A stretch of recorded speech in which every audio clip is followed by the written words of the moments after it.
Bon retour sur ce plateau d'Espace Mini. Avant de prendre la problématique proprement dite, même s'il faut relever qu'elle est en droit de ligne, hein, enfin, cet avis de recherche est donc en droit de ligne avec la problématique de ce matin. Nous recherchons donc le nommé Eddie Kongé Henry, surnommé Gwet Muller, sorti du village Cannes le 7 janvier 2025 pour la ville de Douala. Nous restons sans aucune nouvelle de ces derniers jusqu'à ce jour. Nous vous supplions vivement de nous aider à le retrouver. Le concerné s'exprimait bien en français, en espagnol et en bassa. Merci de nous contacter au numéro de téléphone 6 55 51 06 80, je reprends, 6 55 51 06 80 ou alors le 6 93 13 08 94, je reprends, 6 93 13 08 94 ou enfin le 6 95 61 30 54, je reprends, 6 95 61 30 54. Donc, si jamais vous retrouvez ce monsieur qui est porté disparu, bien vouloir appeler ses numéros de téléphone. Et nous avons également un témoignage, toujours en droit de ligne avec la problématique de ce matin. Vous comprenez que ça devient un véritable phénomène de société. Blériot, cette semaine, nous avons également mis à la disposition des téléspectateurs un avis de recherche sur ce plateau. Je pense que ça devait être lundi, où une jeune fille était portée disparue. Elle n'avait que 13 ans. Elle avait disparu de sa maison, ça faisait 3 jours. Ouais. Elle était introuvable. Nous avons également montré ça ici avec ces 2 photos. On a donné aussi les numéros de téléphone. Blériot, sa maman, qui est une connaissance, m'a appelé le même jour. Ouais. Je pense 3 ou 4 heures de temps après l'avis de recherche. Voilà la petite fille à l'écran pour me dire parfait, merci, que Dieu te bénisse. J'ai demandé il y a quel problème. Elle me dit, grâce à cet avis de recherche que vous avez passé sur Info TV et dans votre programme Espace Miné, là où la fille se trouvait entre les mains de ses bourreaux, de ses ravisseurs, elles étaient pratiquement 5 filles, 5 petites filles entre 10 et 14 ans. Et les filles comprenaient comment ces ravisseurs disaient qu'on est en train de les amener au Nigeria parce que de ce côté, il y a une personne ou des personnes qui veulent des petites filles vierges. Maintenant, Espace Miné passait donc. Donc, les ravisseurs regardaient aussi Espace Miné. Donc, les gens qui font aussi ces choses-là aiment aussi regarder Espace Miné. Et quand on a montré la photo de la petite fille, ils ont paniqué. Ils ont compris que cette affaire était devenue compliquée parce que la petite fille en question, était entre les mains. Et voilà la photo de la fille, comme on montre déjà à la télé. C'est comme ça qu'ils ont libéré la petite fille. La petite fille est donc rentrée, elle est arrivée chez elle, à la maison, et elle a fait ce témoignage à sa maman que les gens qui nous ont kidnappés ont regardé la télé, et quand ma photo est passée à la télé, ils ont paniqué et m'ont demandé de partir. Donc je tenais également à faire ces témoignages. Je ne sais pas si on doit dire bravo à Info TV, bravo à Espace Mini. Bien sûr. Même les assassins, les sorciers, les vampires, les ministres, les hommes bien, les méchants, tout le monde aime regarder Espace Mini. Ouais, ben, Oui, petit pays le disait, les joies de la vie plaisent à tout le monde. Qui n'aime pas Espace Mini? Vous savez, il y a des gens qui font leur 10-12 et pendant qu'ils sont sur leur plateau de 10-12, ils regardent Espace Mini. Merci. Ce matin, donc, compte tenu de l'ampleur que prend la situation, nous avons voulu poser ce problème sur la table de débat ce vendredi, où nous parlons de vendredi société. C'est justement un fait de société. Comment comprendre ces nombreux enlèvements, ces kidnappings et ces personnes portées disparues depuis quelque temps au Cameroun? Quel regard pouvons-nous poser sur ce nouveau phénomène qui gagne en intensité dans notre République? Je commence par Rodrigue Adalbert Evila. Oui, parfait. Ici, quel regard? Moi, je pense que le phénomène peut s'expliquer par plusieurs raisons. La première, à mon avis, c'est une nouvelle forme d'agression, en fait d'escroquerie et autres. On sait très bien que si on enlève l'enfant de tel, on va demander une rançon. Tout à fait. Et la personne sera amenée à payer. Parce que votre enfant kidnappé, vous savez très bien que la personne n'est pas entre de bonnes mains. Je ne voudrais pas revenir, par exemple, sur le cas du sous-préfet. Un sous-préfet pris en otage. Mais sa famille dit quoi? Que les ravisseurs avaient exigé un montant. Donc, c'est une nouvelle forme, voilà, d'enrichissement chez les bandits. Mais maintenant, le deuxième pan, pour moi, me semble occulte, me semble spirituel, parce que ce n'est pas anodin de trouver un corps où quelqu'un perd, on a ôté à la personne ses parties intimes. Ouais. Ça peut être la langue, ça peut être le sexe. Donc, ça peut être des choses comme ça, Tout à fait. avec lesquelles, qui sont des instruments très importants au plan mystique, à l'effet de pouvoir réaliser un certain nombre de choses. Vous savez, le corps humain est un vaste champ d'énergie qui permet peut-être d'une façon ou d'une autre l'ascension ou l'élévation en dignité pour beaucoup de personnes qui pensent qu'il faut absolument se faire une influence ou alors une évolution inarrêtable. Mais maintenant, il y a aussi des cas d'irresponsabilité, d'abord de la famille, pour ne pas dire la société. Les cas de ces familles où tout le monde est au travail, père et mère, les enfants d'un certain âge peuvent se retrouver tout simplement comme ça, égarés. Vous écoutez les médias, il y a des avis de recherche partout. Vous venez tout à l'heure de publier un avis de recherche. C'est vrai que là, il s'agit d'un adulte. Ouais. Donc, beaucoup on enlève même les adultes aussi. Non, on enlève les adultes. Et cela peut s'expliquer par ce que je vous ai dit.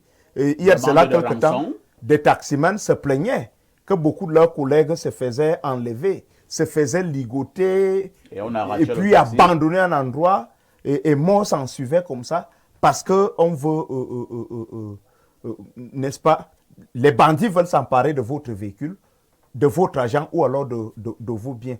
Donc, au centre de tout ceci, l'élément ou alors la cause majeure reste vraiment l'argent. L'élément ou la cause majeure reste vraiment l'argent.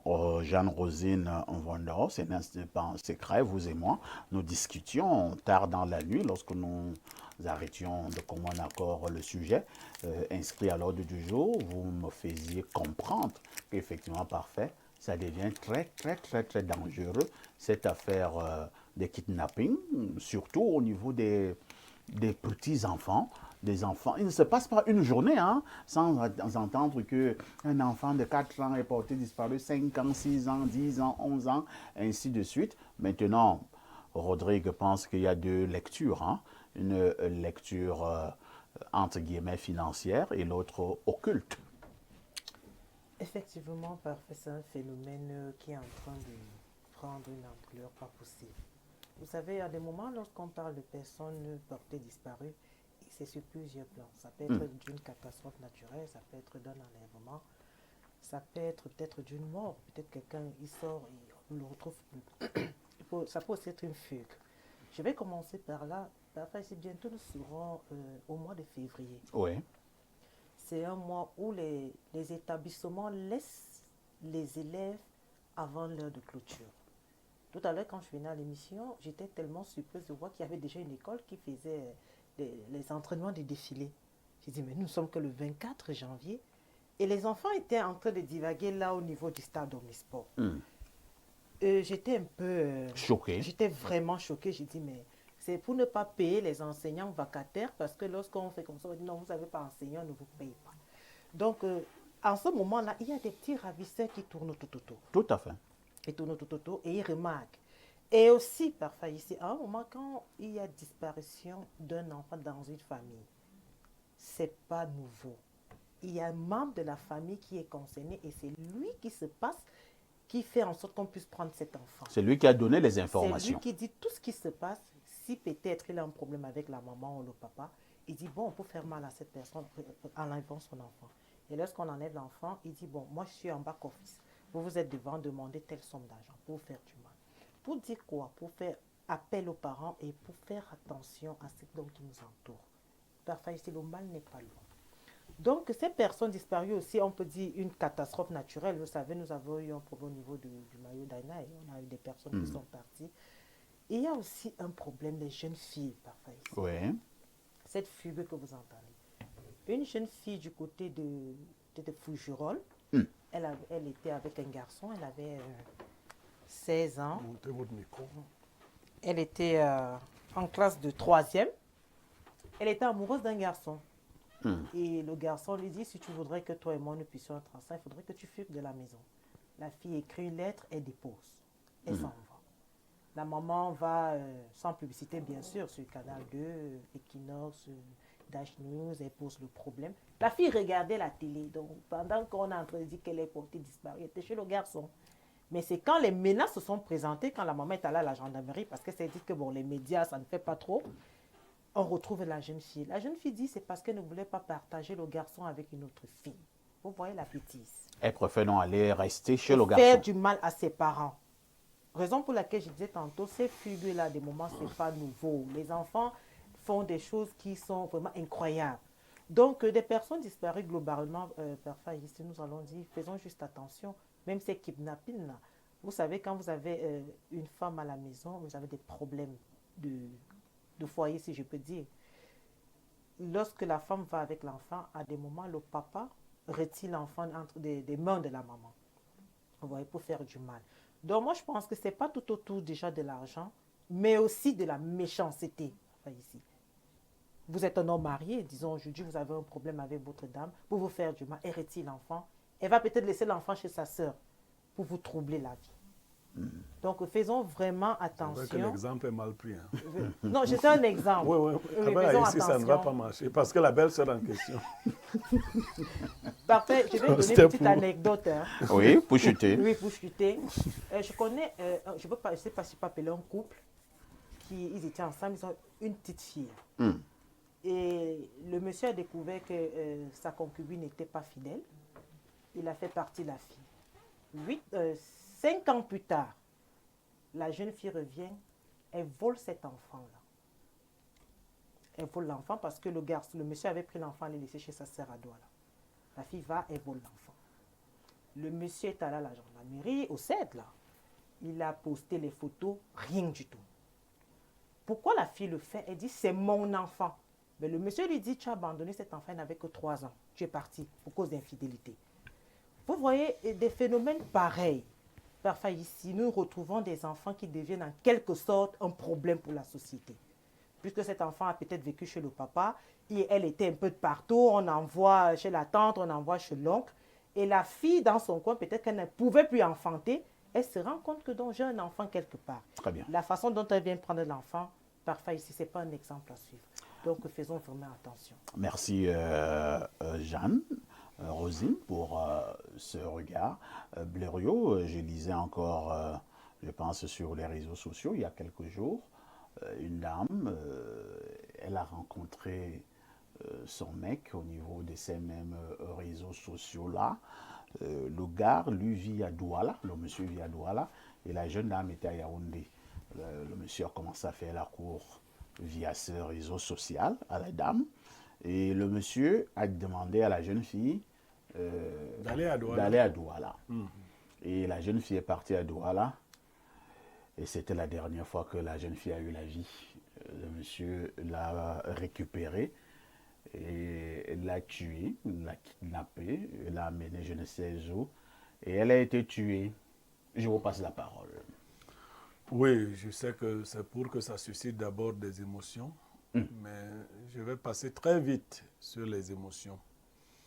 Vous savez, parfait, ici, j'ai dit un jour ici, les gens n'ont pas prêté attention. Si vous marchez avec votre enfant de 2 ans, 3 ans, qui menace d'entrer sur la chaussée, vous lui dites calmement, bébé, ne va pas là-bas, ne va pas là-bas. C'est tout ce que vous faites. Sachez que vous êtes en train d'exposer cet enfant à un accident. Si vous lui dites une fois, ne va pas là-bas, il insiste, tapez-le fort la prochaine fois pour qu'il comprenne qu'on ne va pas là-bas. Il y a des enfants qui ont commencé des petites fugues très jeunes. Ouais. On a négligé. Oui. Ou alors on n'a pas... D'ailleurs, il y a même des familles qui programment les fugues. Elle a encore fugué. C'est-à-dire, quand elle veut aller rencontrer son copain, elle fugue. Et après, d'ailleurs, j'ai un ami, je préfère le citer, Dr Koufani. Il a trouvé que moi, j'étais insensible parce que son fils fuguait tous les mois. Et il fallait que je l'aide à le chercher. Je lui ai dit non. Je dois me reposer. Non, moi, je ne cherchais pas les enfants. Quand il a arrêté de chercher cet enfant, l'enfant a cessé de fuguer. Et l'enfant était quelquefois caché, il voit son père le chercher. Il est content. Il est content. Il dit que, voilà le... Mais le gars maigrissait. Je dis, mais c'est quel travail ça? Donc, je vais d'abord parler de cette catégorie d'enfants qui ont installé leurs parents dans les fugues permanentes. Il ou elle a encore fugué. Et on mobilise toute la famille. La mère dit que personne ne dort ici. Bon. Et parfois, c'est la maman même qui dit qu'à ton âge, j'étais déjà dans la maison d'un homme. Les gens trouvent que je suis ce que je suis. Si ton enfant fugue une fois chez moi et qu'on ne savait pas que c'était les fugues, s'il revient, on découvre que c'était les caprices. Toi, la maman, tu vas en souffrir avec moi. Et donc, la prochaine fois, tu ne peux pas me mêler à l'affaire de rechercher les enfants. Donc, ces enfants, la force de jouer à ces jeux-là, finissent par... Parce qu'on dit chez les Bassaks, à force d'attraper les mouches du revers de la main, un jour, tu attrapes l'abeille. L'abeille. Donc, même chez les Héros, on le dit. Alors, ils prennent ces mauvaises habitudes d'aller avec des gens et les jeunes filles font des correspondances à l'insu de leurs parents, voyagent. L'enfant invente des choses, je dis souvent aux miens, surtout aux filles. Il y a deuil, il y a ceci, il y a cela. Maman, si tu inventes, parce que quand tu quittes la maison de ton père avec la bénédiction, de tes parents avec la bénédiction, tu es protégé. Mais quand tu as menti, il dit qu'il y a deuil à l'ouest. Bon. Finalement, ta fille se retrouve chez les Batanga à Kribi. Et ainsi de suite.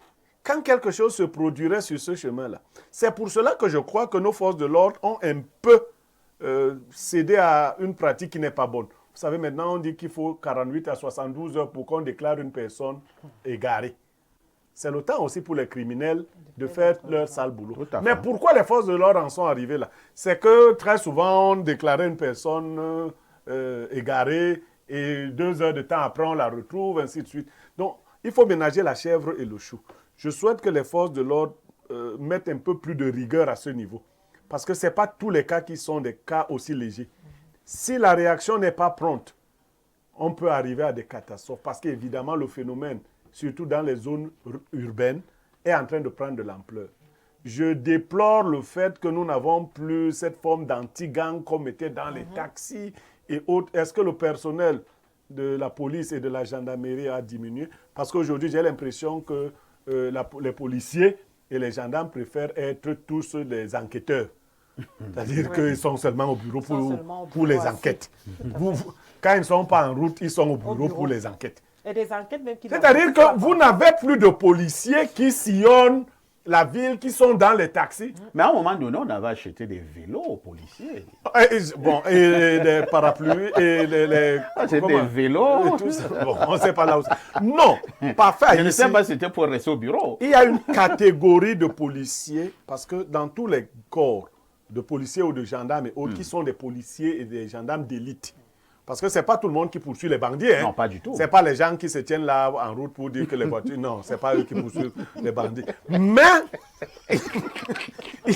il y a de vrais policiers et de vrais gendarmes qui sont des anti-gangs, qui peuvent entrer dans un taxi, l'un comme chauffeur, l'autre comme simple passager, pour nous attraper ces gars-là. Il faut qu'on reprenne, il faut décourager ces pratiques. Maintenant, les pratiques mystiques, elles existent. Sauf qu'il faut d'abord juguler les pratiques de criminalité commune. Ces choses-là qui se passent tous les jours sous nos yeux. Beaucoup d'enfants disparaissent comme ça. On en parle 1 ou 2 fois et puis après, basta, on oublie. Je ne suis plus sûr de revoir mon parent, je suis plus... Et il y en a aussi qui profitent de ces personnes qui ont des maladies mentales pour leurs pratiques ésotériques. Dès qu'un malade mental s'égare, vous croyez que vous allez le... Non, on le prend. On disparaît avec lui et puis... Donc, ils cherchent les malades mentaux. Bien évidemment aussi. Attendez un peu. Le malade mental est très puissant dans la sorcellerie. Oui, mais il est même déjà habité. Donc, ils sont là. Et puis les parties qu'eux, ils veulent sur lui ne sont pas des parties folles. Voilà. Voilà, donc je crois que toute la société, vous déjà, vous le faites. C'est vrai, Espace Miné, c'est un programme très rigoureux. Quand le cas est vraiment sérieux, nous le présentons comme nous l'avons fait et nous nous félicitons de la retrouvaille. Mais il faut dire que chacun doit jouer son rôle. Les parents, les autorités administratives, les autorités scolaires et académiques. Bon, à l'université, c'est le je m'en foutisme. Mais au niveau des collèges et lycées, il faut une certaine rigueur. Tout à fait. Il faut veiller, même au niveau des écoles primaires. Parfait. Est-ce que vous savez qu'il y a des voleurs d'enfants qui garent leur véhicule à la sortie des établissements et se proposent de déposer les enfants des autres? Oui, c'est vrai. Parents, dites à vos enfants qu'un inconnu ne doit pas vous déposer. Oui. Vous attendez la personne qui vient souvent vous chercher. Ou si vous rentrez souvent seul à pied, vous le faites seul. N'acceptez pas ces aides-là. Je te prends, je te dépose.